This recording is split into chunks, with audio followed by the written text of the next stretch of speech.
नमस्कार, बहुत स्वागत है आपका न्यूज़ 18 के डिजिटल प्लेटफॉर्म पर। मैं हूं आपके साथ अंशिका पाठक। गोल्ड और सिल्वर मार्केट में 30 जनवरी को गिरावट देखने को मिली है। कारोबार खत्म होने तक रात करीब 11:55 तक प्रॉफिट बुकिंग के कारण एमसीएक्स पर चांदी 1,06,092 रुपए गिर गई। 1 किलो चांदी का भाव 2,93,801 रुपए पर आ गया। बीते कारोबारी सत्र में चांदी का भाव 3,99,893 रुपए पहुंच गया था। एमसीएक्स पर सोने में भी 20,323 रुपए यानी कि 12% की गिरावट रही है। 10 ग्राम सोना 1,49,080 रुपए पर आ गया है। बीते कारोबारी सेशन में सोना 1,69,403 रुपए पर था। इसके अलावा सोने और चांदी के ईटीएफ में शुक्रवार को 23% तक की गिरावट दर्ज की गई है। सराफा बाजार में शुक्रवार को चांदी 40,638 रुपए और सोना 9,545 रुपए सस्ता हुआ है। India Boolean and jewellers association के अनुसार 1 किलो चांदी की कीमत 3,39,350 रुपए किलो पर आ गई है। तो वहीं 10 ग्राम 24 कैरेट सोने का भाव 1,65,795 रुपए पर आ गया है। एमसीएक्स और सराफा बाजार के दामों में आखिर अंतर इतना क्यों है, पहले आप ये समझिए। एमसीएक्स यानी कि मल्टी कमोडिटी एक्सचेंज एक ऑनलाइन प्लेटफॉर्म है जहां सोने और चांदी की ट्रेडिंग होती है। शेयर बाजार की तरह हर सेकेंड बोलियां लगती हैं, जिससे दाम लगातार ऊपर नीचे होते रहते हैं। और सराफा क्या है? ये वो जगह है जहां आप फिजिकल सोना और चांदी खरीदते हैं। फिजिकल गोल्ड को लाने, ले जाने और स्टोर करने का खर्च इसमें जुड़ा होता है। सोना खरीदने के समय दो बातों का ध्यान बहुत रखना जरूरी है कि वो सर्टिफाइड गोल्ड ही होना चाहिए। हमेशा ब्यूरो ऑफ इंडियन स्टैंडर्ड का हॉलमार्क लगा हुआ सर्टिफाइड गोल्ड ही खरीदना चाहिए। ये नंबर जो है बहुत ज़्यादा ज़रूरी होता है। किसी भी ज्वेलरी पर आप इसे ज़रूर चेक करें। कुछ इस तरह से हो सकता है AZ45241, कुछ इस तरीके से जो है ये नंबर होता है। हॉल मार्किंग से पता चलता है कि सोना कितने कैरेट का है, यानी कि सोने की प्योरिटी कितनी है। दूसरी बड़ी चीज़, सोना खरीदते समय आप ध्यान रखें कि सोने का सही वजन और खरीदने के दिन उसकी कीमत। कई जगहों पर जो है ये बातें सामने आती हैं कि रेट्स अलग अलग होते हैं, जिसकी वजह से आप घाटे में भी जा सकते हैं। सोने का भाव 24 कैरेट, 22 कैरेट और 18 कैरेट के हिसाब से अलग अलग ही होता है। असली चांदी की पहचान करने के भी 4 तरीके हैं। मैग्नेट टेस्ट, असली सिल्वर चुंबक से नहीं चिपकती, अगर चिपक जाए तो फेक है, समझ लीजिए। आइस टेस्ट, सिल्वर पर बर्फ रखें और असली सिल्वर पर बर्फ बहुत तेजी से पिघलेगी।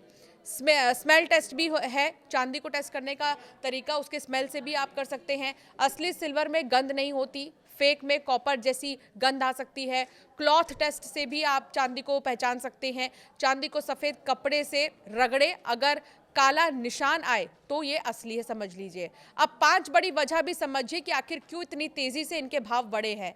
सोना या चांदी दोनों ही कह लीजिए। बीते 2 दिन पहले आपने देखा होगा कि 4 लाख के करीब चांदी पहुंच गई थी और सोना तो पूछिए ही मत। सोने के भाव भी बहुत ज़्यादा बढ़ गए थे। जंग और अनिश्चितता एक बड़ी वजह है इसकी। दुनिया में बढ़ते तनाव, ट्रेड वॉर और जियोपॉलिटिकल रिस्क के कारण निवेशकों ने जोखिम कम करने के लिए सोने को सेफ एसेट माना।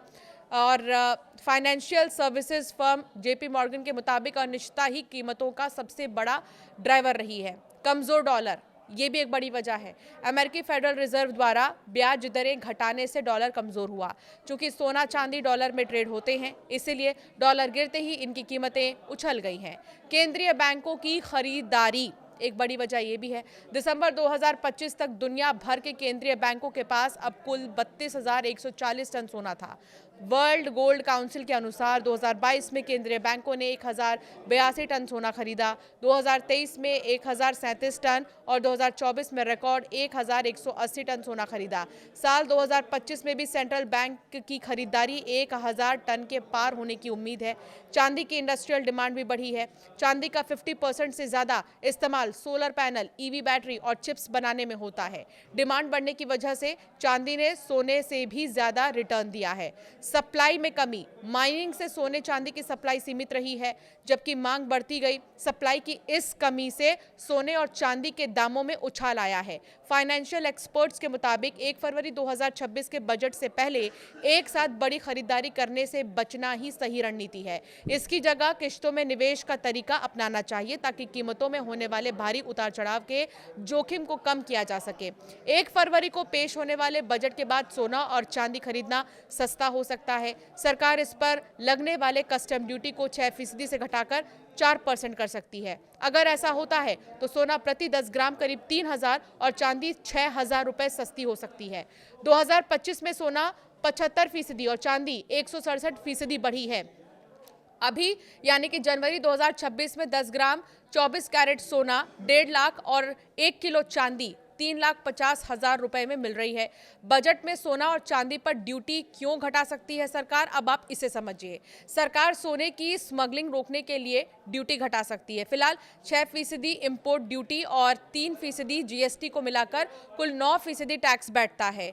ग्रे मार्केट में काम करने वाले लोग इस 9% टैक्स को बचाकर प्रति किलो सोने पर करीब 11.5 लाख रुपए का मुनाफा कमा रहे हैं।